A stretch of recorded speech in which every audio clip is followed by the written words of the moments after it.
প্রিয় সপ্তম শ্রেণীর শিক্ষার্থীরা, শুভেচ্ছা নিও। আজকে আমি তোমাদের স্বাস্থ্য সুরক্ষা বইয়ের পঞ্চম অধ্যায় বেড়ে উঠি মন ও মননে এর ৮০ ও ৮১ পৃষ্ঠার ছক সমাধান করে দেব। প্রথমে তোমাদের বলবো, যারা আমার চ্যানেলটি সাবস্ক্রাইব করো নাই তারা আমার চ্যানেলটি সাবস্ক্রাইব করবে এবং আমার সাথে থাকবে। তাহলে চলো আমরা ক্লাস শুরু করি। আমরা নিজেদের এবং যাদের কাছ থেকে সাক্ষাৎকার গ্রহণ করেছি তাদের অনুভূতি প্রকাশের ধরন লিখেছি। কোন আচরণ বা প্রকাশভঙ্গি কার্যকর সেটাও বুঝলাম, অর্থাৎ কোন আচরণ আমার বা অন্যের ক্ষতি করে না এবং অন্যের কাছে আমার অনুভূতি ও চাওয়া প্রকাশ করতে সাহায্য করে তাও বুঝলাম। এবার এই ধারণাকে কাজে লাগিয়ে আমরা নেতিবাচক প্রকাশভঙ্গির পরিবর্তে কি আচরণ করতে চাই তা লিখি। লক্ষ্য করো, এরপর একটি ছক দেওয়া আছে, অনুভূতি ও প্রকাশ ২। আমার অনুভূতি অকার্যকর বা নেতিবাচক প্রকাশ। আজ থেকে আমি যেভাবে প্রকাশ করব। তো চলো এখন আমরা এই ছকের সমাধান দেখে নিই।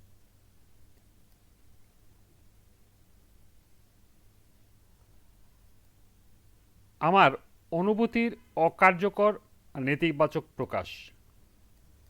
ভয় পেয়ে প্রথমে ঘাবড়ে যাই, মন আপনা আপনি সংকুচিত হয়ে যায়।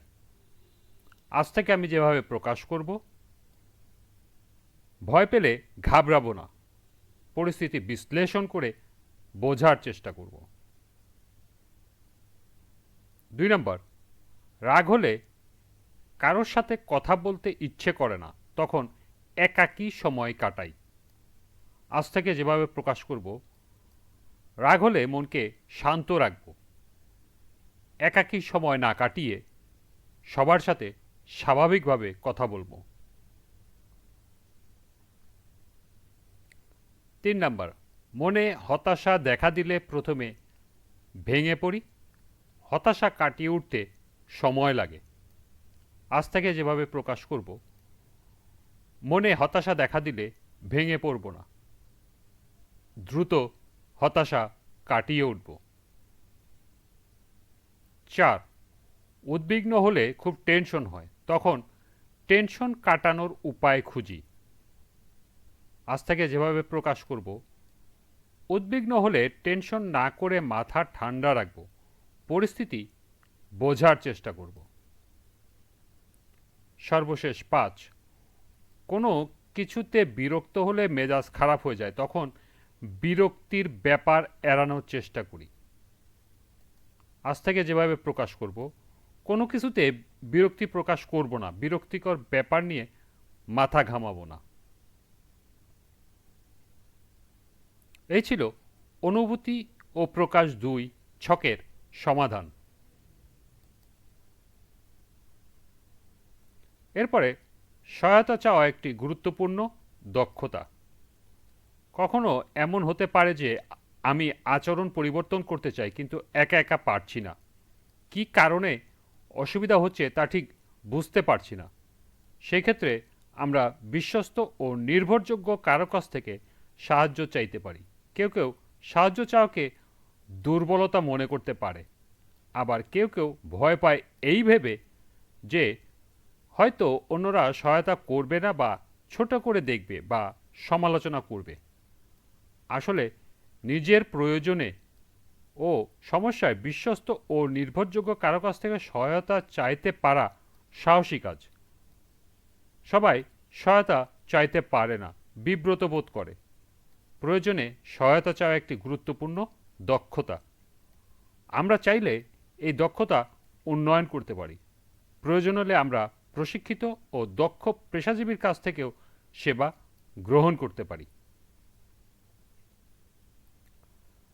আমাদের অনুভূতি গ্রহণ করা, তা থেকে শক্তি নেওয়া, কার্যকর প্রকাশ, অপ্রত্যাশিত অনুভূতির পেছনে নিজের মানসিক চাহিদা খুঁজে বের করা ও পূরণের ব্যবস্থা নেওয়া জরুরি। তা না হলে দীর্ঘদিন একই অবস্থায় থাকতে থাকতে মানসিক স্বাস্থ্যে তার নেতিবাচক প্রভাব পড়তে পারে। ফলে নেতিবাচক ও আক্রমণাত্মক আচরণ বাড়তে থাকে, এমনকি অনেকে মানসিকভাবে অসুস্থ হয়ে পড়তে পারে।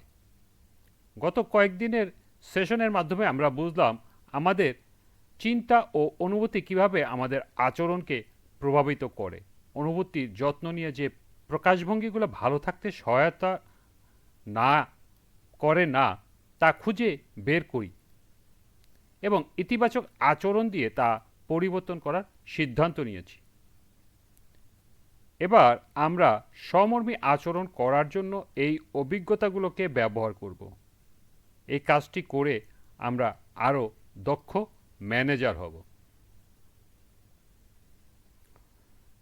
এরপর আছে আমার সহমর্মীর আচরণ সঙ্গীকে পথ দেখাই। আমরা নিজেরা চোখ বন্ধ করে সঙ্গীর সহায়তা নিয়ে পথ অতিক্রম করেছি এবং সঙ্গীকে সহায়তা করেছি।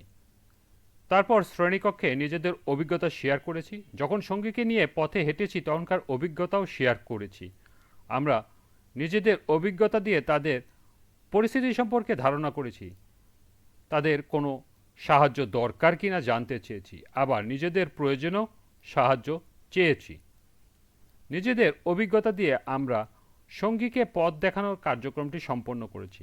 এই কার্যক্রমে আমরা যে সহমর্মী আচরণগুলো করেছি তা নিচের ছকে লিখি। এরকম আরও যে সহমর্মী আচরণগুলো করি তাও এ ছকে লিখি। অর্থাৎ এখানে একটি ছক দেওয়া আছে, এই ছকে আমরা যে সহমর্মী আচরণগুলো করেছি সেইগুলো এখানে লিখতে হবে। তো চলো এখন আমরা এই ছকের সমাধান দেখে নিই।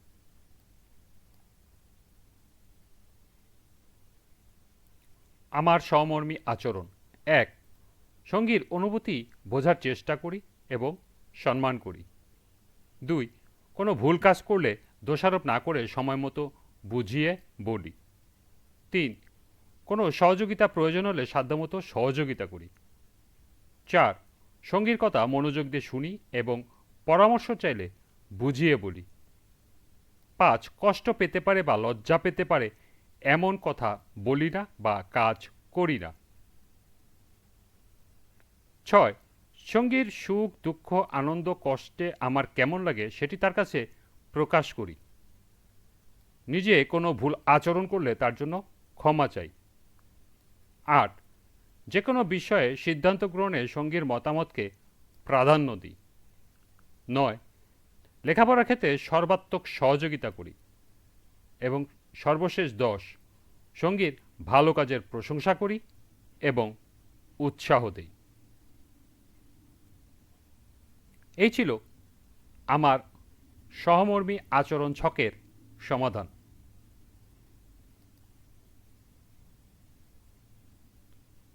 আজকের ক্লাসটি এ পর্যন্তই।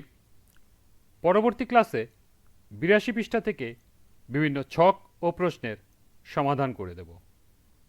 সবাইকে আবারও বলছি, যারা আমার চ্যানেলটি সাবস্ক্রাইব করো নাই তারা আমার চ্যানেলটি সাবস্ক্রাইব করবে এবং আমার সাথে থাকবে। সবাইকে আবারও শুভেচ্ছা জানিয়ে আজকের মতো আমি এখানেই বিদায় নিচ্ছি। আল্লাহ হাফেজ।